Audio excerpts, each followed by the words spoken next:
Bom, é isso, galera. Depois do sorteio da Renegade aí, a gente começou a gravação. Não tá vendo agora, acabou perdendo o que foi que aconteceu anteriormente. Bom, bora lá. Sócrates e os sofistas. Ontologia é o estudo do ser. Ontico é ser, logia, estudo. Assim como biologia é o estudo da vida, bio é vida, logia é estudo. Uma frasezinha de efeito aqui, meio coach e tal. A gente está por aqui em filosofia. Foi filosofia antiga. Quando eu fechar isso aqui, a gente entra em sociologia. Eu ainda vou falar sobre Platão, Aristóteles. Fechou, a gente entra para discutir sociologia. Depois de sociologia, a gente volta de novo para filosofia. E assim vai, e assim caminha a sociedade. Bora lá. Bom, nos episódios anteriores a gente viu que filos é amor, amizade, admiração, sofia, saber, sabedoria, conhecimento. Filosofia seria o amor ou amizade pelo conhecimento. O filósofo não é aquele que sabe, é aquele que sabe que não sabe, mas está procurando o conhecimento. Na filosofia não existe dogma, não existe verdade pronta, acabada. É sempre uma discussão, é sempre um pensamento crítico. Pré-socrático, a gente falou sobre pré-socrático, da natureza, arquê, física, falou sobre Heráclito de Éfeso e Parmênides. Heráclito era mudança, era transformação, era não é mais. Parmênides, parado, ser é imutável, eterno, parado, uma realidade única. Lembraram? Hoje a gente passou por isso, né? Se eu não estiver confundindo os cursinhos por aí da vida.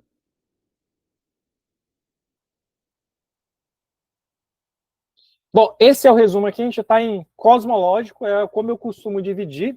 Eu costumo dividir a filosofia antiga em cash. Cash. Filosofia antiga. Primeiro período é o cosmológico, depois antropológico, depois sistemático e helenístico. A gente está no cosmológico, a gente já passou, na verdade, a gente falou sobre natureza, arquê, pré-socráticos, origem do mundo, transformação das coisas, essa discussão ontológica também.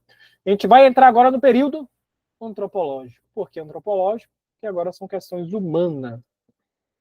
E o grande nome aqui será o começo da nossa sopa. Sopa, maluco. Tá com fome, não comeu direito?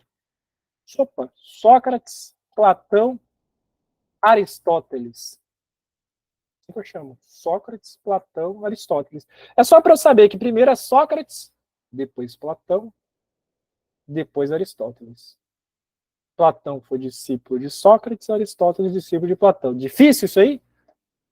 Pô, difícil não. Se você não souber isso aí, tá complicado para você. Isso é o básico, só para você saber a ordem. Às vezes, por incrível que pareça, vai te ajudar em algumas questões. Às vezes. Saber o mínimo, o mínimo. Bom, vamos entrar, falar sobre Sócrates. Sócrates. Período socrático ou antropológico, no fim do século V a.C., no início ao fim do século IV a.C. Quando a filosofia ela vai investigar questões humanas, a gente falou do período cosmológico, o filósofo pensa no cosmos, natureza, mudança, blá blá blá. Agora a gente está pensando sobre o cosmos, sobre as questões humanas, desculpa. Sobre buscar e compreender qual é o lugar do homem no mundo. O pensamento Sócrates é um marco nessa tradição. Ele inaugura a filosofia clássica. Filosofia clássica, nossa sopinha, Sócrates, Platão, Aristóteles. Difícil? Não. Se é difícil, tá complicado. Você tá achando difícil aqui, tá complicado para você. Não queria falar nada não, mas tá difícil agora. E aí é o Sócrates sendo chato, Sócrates era realmente chato só. Vou começar uma divisão importante aqui. Eu falei para vocês de Parmênides e Heráclito. Mostrei questões e tal. Saber a questão dos sofistas, do Sócrates, ou sofistas e o resto da galera, é importantíssimo. Os sofistas, eles eram um grupo de mestres que viajavam às cidades, realizando aparições públicas, discursos. O foco central dos ensinamentos se concentrava no logos, ou discurso, razão, logos. Estratégia de argumentação, convenção, de você discursar, de você ensinar. Eram os mestres sofistas e eles alegavam que podia melhorar seu discípulo. Eram professores, cobravam para isso. Cobravam um cascalho. Não ensinavam também de graça. Tinha que vir uma troca. Em outras palavras, eles falavam que a virtude poderia ser ensinada. Vai discordar de vários filósofos, como Sócrates, que falaram que a virtude ela não pode ser ensinada. A virtude não é assim que funciona. Não é algo que você possa realmente ensinar desse jeito. Aí tem vários, tem o Protágoras, o Gorgias, o Hippias, o Licofrô, o Pródico, tem vários aí que você pode botar como nome de filho. E cair a dica, nome de filho.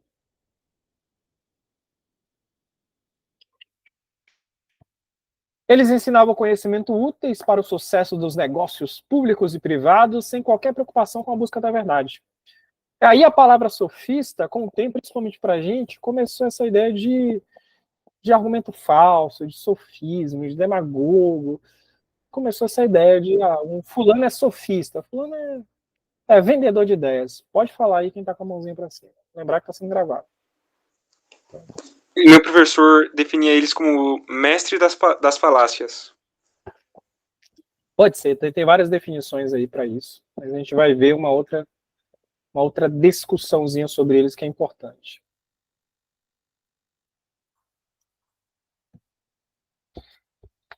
A palavra, eram considerados como os advogados do diabo, né? Todas elas, porém, têm a linguagem e tal. Só que o mais importante aqui, que eu quero atenção para vocês para a prova de vestibular, é essa questão da relativização da verdade. Relativização da verdade. E aí você pode até perguntar, eles utilizavam a mentira como ferramenta? Eles utilizaram a arte da retórica, do argumento, da oratória, do convencimento, porque para eles não existia uma verdade absoluta, pronta, acabada, pronta para ser cuspida, vomitada de dentro de alguém. Era só convenção social, era uma convencionalidade. A verdade era relativa, não existia a verdade. Pensa, por exemplo, sei lá, até poucos anos atrás, chamar justo, justo que está na lei. Até poucos anos atrás as mulheres não poderiam votar. Bom, a gente depois mudou a legislação. Bom, mas o que é o justo? O que é o correto? O que é o direito? O que é o certo? Parece então ser fruto de uma convenção social e não algo extraído de algum lugar, vomitado de algum lugar, tirado de algum lugar. Então, para eles, a verdade poderia ser relativizada. A verdade, então, a gente poderia convencer as pessoas de alguma coisa. Partindo dessa arte da retórica, da oratória, do discurso, de falar, de ensinar conhecimento úteis a esses negócios públicos e privados, sem se preocupar realmente no que seria a verdade. Podia ser. E aí tem vários, como Protágoras, Gorgias, Pródico.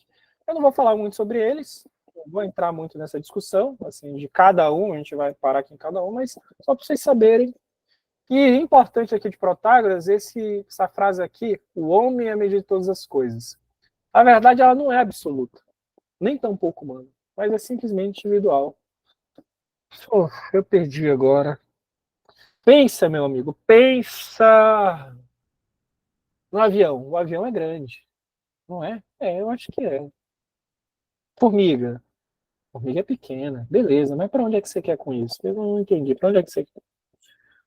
As coisas serem grande ou pequena, alta ou baixa, depende de você. De mim? De você. Você é a régua que mede o mundo. As coisas não são alta, baixa, pequena, grande em si mesmas. As coisas não são. É você que está dizendo que são. Agora, para uma formiga, por exemplo. Uma formiga é normal. A gente é gigantesco para uma formiga. Talvez um outro bichinho menor para a formiga seja pequenininho. O homem, então, é medir todas as coisas. O homem é a régua que mede o mundo. Isso não serve só para é grande, é pequeno, é baixo, é alto. Não, serve também para o que é justo, o que é certo, o que é direito, o que é o amor, o que é a felicidade. é uma convencionalidade humana, é uma convenção. É como se a gente tivesse feito uma grande reunião, ou alguns, e decidido o que é certo, o que é errado, o que é justo. Passagem do tempo, por exemplo. Ser um dia, uma noite. Aí a Bíblia também fala, um dia para Deus e uma noite é diferente para a gente. Então a gente mede o mundo a partir de nós. O homem é de todas as coisas. Essa visão antropocêntrica, no sentido de centrada no homem. Aí tem uns procedimentos de discussão, sofisma, negócio de iludir, reunir, perguntar quando é pedida a resposta. É um método aí para se ganhar uma discussão, mas, francamente, para o vestibular, curiosidade, você pode pegar o slide depois que eu vou compartilhar contigo e ler. Mas eu não vou falar muito sobre isso, que eu acho que tem coisas mais importantes, a gente vai correr com o tempo. E se der tempo, se Deus assim permitir, a gente ainda entra para falar sobre Platão hoje. Te odeio. E aí, uma breve discussão. Professora Marilena de Souza Chauí. É difícil conhecer o pensamento dos sofistas porque restaram apenas fragmentos de seu texto. E, principalmente, os relatos sobre os sofistas são dos adversários. É como se toda a história, por exemplo, do Palmeiras e do São Paulo fosse escrita pelo Corinthians. Bom, vai estar um pouco enviesada, vai estar um pouco problemática. O que a gente sabe sobre os sofistas também foram escritos pelos seus adversários, muita coisa. Então é difícil realmente saber o que eles pensavam, o que eles queriam, onde eles bebiam, o que eles dormiam, o que comiam, como andavam. Andavam armados? Não. Historiadores mais recentes, eles consideram os sofistas verdadeiros representantes do espírito democrático. Isto é, da pluralidade conflituosa de opiniões e interesses, enquanto seus adversários defendiam a política aristocrática. Platão era contra a democracia. Platão falou, democracia não. Todo mundo participar? Que besteira é essa? Não, democracia não. Tá errado. Platão era contra a democracia. Só para ficar aí para ti, você que gosta de Platão, que tatuou Platão, olha os posicionamentos que você está defendendo. Platão e J.K. Rowling você defende. Bom, mas por que eles eram importantes para a democracia? Pelo debate, pela discussão. Você juntar a galera em torno de um debate, de uma ideia, discutir aquilo, mesmo que fosse pela oratória, de que ver quem vai ganhar, quem vai perder, mas é importante o debate. É importante a pluralidade conflituosa de opiniões e interesses. Esse é o espírito democrático da coisa. Tá? E fica aí a crítica aí que a gente deixa. Bom, Sócrates e os sofistas. Como entra aí Sócrates? Sócrates foi contemporâneo dos sofistas, um conjunto de oradores surgido nessa segunda metade do século V, considerado mestre na arte de persuasão e retórica. Sócrates se desenvolve, sobretudo, em oposição. Olha só, olha a palavra aí. Oposição. Oposição. Oposição. Sócrates se desenvolve, sobretudo, em oposição aos sofistas. E como crítica à situação política de sua época. Então ele não vai com ele vai dizer, existe uma verdade. A gente pode tirar uma verdade. Existe realmente o que é justo, o que é belo, o que é bom. A utilização da linguagem como instrumento de persuasão e comercialização do conhecimento vai provocar um incômodo nos filósofos. Epa, estão vendendo conhecimento, dizendo que sabem o que é a virtude, o que é o justo, o que é o belo. Existe uma verdade. Para o filósofo, a linguagem é um modo de expressar a verdade. Enquanto para o sofista, apenas um modo de você conseguir o poder. A verdade não importa para os sofistas. O certo pode ser errado, o errado pode ser certo, a verdade pode ser uma mentira. Tudo depende do argumento. É uma convenção social, é uma relativização da verdade. Aqui, Sócrates não. Sócrates fala, existe uma verdade. E ela pode ser buscada. Está aqui. Bom, fulaninho falando isso é verdade, isso não é verdade. Aqui a Mary falando isso não é verdade. Acho que dá para ver essa setinha. Dá para ver esse apontamento que eu estou fazendo com... meus slides não estão na... Pois é. Os slides eu jogo lá no grupo depois, tá? Sempre eu faço isso e tá no link. O link que eu vou mandar aqui, mas eu boto no link depois. Todos os meus slides ficam Roger 2024. Vou mandar lá no grupo depois. Aqui vai atrapalhar, mas é basicamente isso, meu link de sempre. Dá para ver a setinha apontando, né? E aí aqui, um sofista, esse que eu estou apontando aqui, diz, bom, essa sentença é verdade para Jorge, mas pode ser não verdade para Mary. Isso está na descrição do grupo, lá do Zapperson. Então, para o sofista, isso aqui realmente pode ser verdade, para ele aqui pode ser mentira para ela. Ok. Para o Sócrates, não. Sócrates diz assim, ó, ou isso é verdade ou isso é falso. Não pode ser as mesmas coisas ao mesmo tempo. A gente só precisa conhecer a coisa realmente. Mas ela não pode ser uma hora verdade e uma hora mentira. Dá para perceber a diferença entre os dois? Sofista, verdade relativa e tal. Sócrates, existe uma verdade. Vamos buscar essa verdade. Vamos embora. Bom, Sócrates aí é um filósofo ateniense do período clássico da Grécia Antiga, o nosso começo da sopa, Sócrates, Platão, Aristóteles. Até hoje é uma figura enigmática, a gente não sabe realmente se ele viveu ou não. Professor, ele viveu, ele não viveu? Pô, isso não importa, não vamos discutir isso aqui não. Ele viveu, eu não sei nem se eu estou existindo, quem dirá que Sócrates existiu? Isso aí não vai cair no vestibular. Mas tem outras discussões sobre ele que a gente pode fazer. Lembrar que parte das coisas que a gente tem sobre ele não deixou nada escrito, não tem um livro, o livro autoria do Sócrates. Se alguém te falar assim, estou vendendo um livro aí que Sócrates escreveu, deve ser o jogador, porque o filósofo deve ser impossível. E ele sabe muita coisa dele pelo discípulo dele, que é o Platão. Sopa, Sócrates, Platão, Aristóteles. Platão escreveu muita coisa sobre ele. Falava muito, e de acordo com Platão, ele era muito feio. Parecia um bode, muito feio, mas falava como um deus. Esse era o cheio dos queixos. Assim, Sócrates era um encantador. Feio, feio, muito feio, mas falava bem. Acho que talvez seja isso que minha namorada viu, não sei. Opa, tá ligado aqui o áudio. Bora continuar. Ele era como um mosquito, uma mosca irritante. Ele ficava enchendo o saco das pessoas, mas contestando a realidade, discutindo a realidade, contestando. E a grande frase dele é: só sei que nada sei. Ele estava falando que sabia nadar? Não, não é de nadar, natação. Ele estava dizendo que não sabia de nada. Era a única certeza dele. Pô, que burro, né? Você vai ver que não é tão assim. Conhece a ti mesmo. Bom conselho. Mas hoje não me apetece fazer turismo dentro de mim.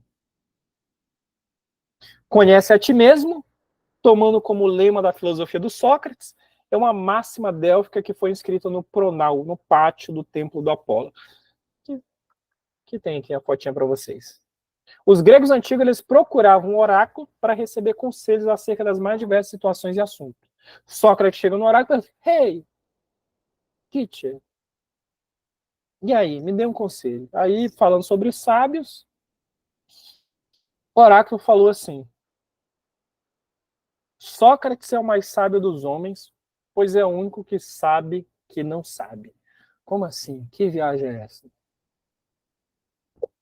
É interessante, porque isso aqui tem no Matrix também. Se você viu Matrix, no começo é assim, é uma representação e tal. O Neo vai falar com o Oráculo para tentar entender o que ele é. Assista Matrix, Matrix 1. Recomendo para vocês. Fica aí minha recomendação. Sócrates, por que ele se torna mais sábio? Porque, ao contrário dos outros, falava, eu sei, eu sou justo, eu sou o maior sabedor, eu sei o que é justiça, eu sei o que... Como você pode ser justo se você não sabe o que é justiça? Como você diz que é virtuoso se você não sabe o que é virtude? Como você diz que é belo se você não sabe o que é o belo? Você sabe que Sócrates não é belo, com certeza, se você sabe. Mas, beleza, o que é o belo? Sócrates admitia a própria ignorância para poder buscar conhecimento. Ele admitia a própria ignorância de dizer, eu não sei. Eu sou burrinho, sou ilimitado, eu não sei isso aí, cara, eu estou procurando. Mas eu não saio por aí dizendo que eu sei. eu sou justo, eu sou virtuoso, porque só sei que nada sei. Olha que lindo aí, tatuar no pescoço. Lembrar que tem duas visões de Sócrates. Tem essa visão de Sócrates, a gente sabe sobre Sócrates, sobre Platão, outra galera, não deixou nada escrito, né? Não tem também um túmulo com o nome dele, que é tipo, eu sou Sócrates e morri aqui. Seria até contraditório, né, ele ter escrito isso. Como é que ele escreveu isso? Ele morreu. Mas não tem nenhum túmulo assim, com o nome dele, né? Muita coisa. E aí tem outros autores, como Aristófanes, o Aristofânes, eu não sei como fala o nome do cara, isso aí não vai importar para você. Na Comédia As Nuvens, que vai fazer algumas críticas ao Sócrates, vai dizer que ele era um charlatão, que ele vendia o conhecimento, era um vendedor de pensamento, que ele não prestava, só faltou xingar a mãe do Sócrates, mas do resto. Então é outra visão do Sócrates, assim. Ok, mas não é aqui realmente cobrar das questões, mas só saber isso que não tem uma leitura única sobre Sócrates.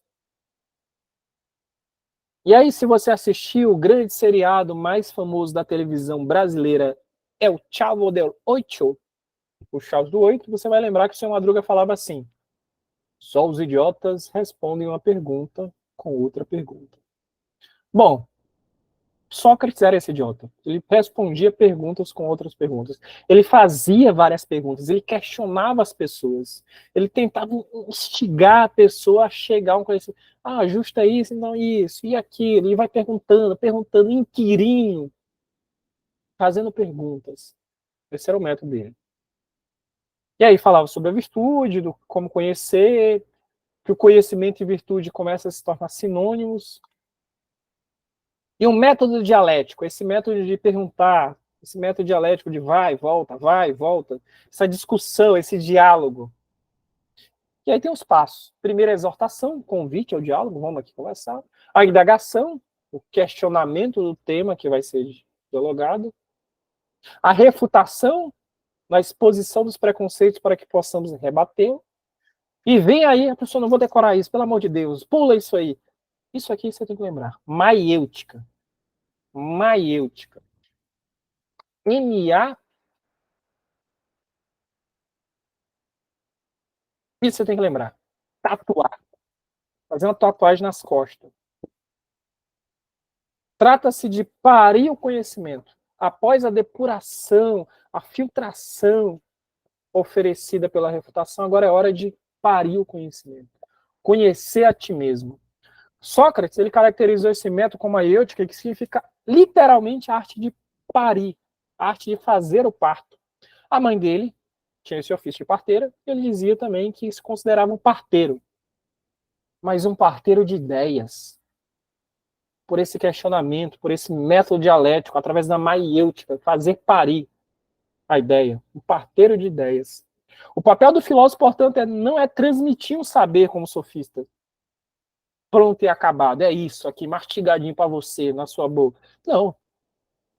É fazer com que a outra pessoa, através dessa dialética, através da dialética, da discussão, o diálogo, dê à luz as próprias ideias. Traga ao mundo as ideias. A dialética socrática opera inicialmente através de um questionamento. Questionar suas crenças habituais, interrogar, provocar, dar respostas explícitas ao conteúdo no sentido dessas crenças. E aí você chega a parir o conhecimento. Eu fico pensando se Sócrates tivesse nos dias de hoje, em um voo, tivesse uma grávida pronta para dar luz, e a aeromoça, então, fala no interfonezinho, no microfonezinho ruim delas, perguntando, ó, gente, a moça aqui que tá para grávida, tem algum médico aqui, ou alguma parteira, alguma coisa? Sócrates levantaria a mão e disse, eu sou parteiro. Aí todo mundo, graças a Deus. Aí ele fala, eu sou parteiro de ideias. Porra.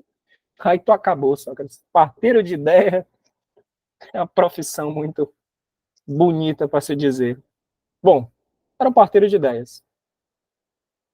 Sou grande amigo Sócrates. Pensar racionalmente as questões morais implica em denunciar tudo aquilo que aparece com virtude. Ah, eu sou virtuoso. Não, ele vai desmascarar essas falsidades. Ele vai pôr o dedo na ferida de Atenas, que estava mergulhada em vícios, corrupção, e fingia ser justa. E aí os poderosos falaram, porra, você tá falando demais, você tá perguntando demais. Perguntou demais. Condenou. Condena Sócrates a sair da cidade ou morrer. Vai ter que decidir. Ou você sai ou você morre. Sócrates, muito sabiamente, como um sábio filósofo sabedor. E aí, essa não é frase de Sócrates, só para ficar claro, essa é uma frase do El Chavo de Ocho também. Fala, eu prefiro morrer do que perder a vida. Bonito, né? Eu tatuaria essa frase. Se minha mãe deixasse, eu tatuaria, mas não deixa. Pode falar, Vitor. Também deram a opção dele de cortar a língua. Deram também essa opção. Deram as opções interessantes para ele. Não sei qual é a melhor. Essa não é uma frase de Sócrates, só para ficar claro. Mas ela serve muito para ilustrar o pensamento do Sócrates. Não entendi isso. Prefiro morrer do que perder. Sócrates ele vai ser acusado de desrespeitar os deuses, de corromper o jovem, de violar as leis. Aí nesse livro, a Apologia de Sócrates, a apologia você vai lembrar de apologia defesa, apologia defesa do Sócrates. Por isso tem livros cristãos de apologética cristã. São livros de defesa da fé cristã, alguma coisa assim, apologética de alguma coisa. Sócrates ele vai ser acusado de respeitar os deuses, de corromper o jovem, de violar as leis, de bater em cachorro, de chutar em criança. Sócrates vai ser acusado de muita coisa. E ele fala: se eu me defender, estarei aceitando as acusações. E eu não as aceito. Se eu me defender, o que os juízes vão exigir de mim? Que eu pare de filosofar. Mas eu prefiro a morte a ter que renunciar à filosofia. Esse Sócrates é homem de verdade. Bate de frente e fala: ó, prefiro morrer do que perder a vida. A vida de filosofar. A vida de criticar, de pensar, de indagar as pessoas. Esse era o nosso querido Sócrates. Sócrates é condenado a suicidar tomando um veneno chamado cicuta. E é isso que acontece. Ele prefere manter suas convicções, mesmo que isso lhe custe a vida. Mesmo que custe a vida, ele prefere manter as convicções dele. Proponho que a cidade me sustente como ela sustenta os vencedores do Jogo Olímpico. Eu falei, isso é interessante. Aqui está aqui um quadrinho. Acho que talvez eu jogue até numa questão esse quadrinho. Depois vocês podem olhar no slide. Bom, algum questionamento até aí? Alguma indagação? Alguma firula? Ver se eu acho aqui. Estou bugando aqui algo. Sócrates. Pode perguntar. Professor, você falou que o Sócrates também teve a opção de sair da cidade dele, né? Pra Sim. ele não morrer. Se ele tivesse escolhido essa opção, tipo, pra onde ele iria? É o que eu não sei onde o Sócrates vivia, porque eu não tava no começo da aula. Eu cheguei agora, entrei agora. Atenas, Grécia. Realmente não sei para onde ele iria, não. Ele era cidadão ateniense e tal, não faz sentido. Você é muito apegado à cidade. Acho que para ele não. O que ele vai? Não, ele não sabia também, então ele não. Cidadãos, os irmãos, compadre dele não querem ele, ok. A maiêutica era usada. Eu vou fechar então aqui a gravação, né? Vocês não vão ver os questionamentos, mas aqui eu vou mostrar um vídeo. Aí quando eu jogar no YouTube, esse vídeo pode cair, entendeu? Algumas coisas eu não posso mostrar aqui, senão quando eu jogo no YouTube cai.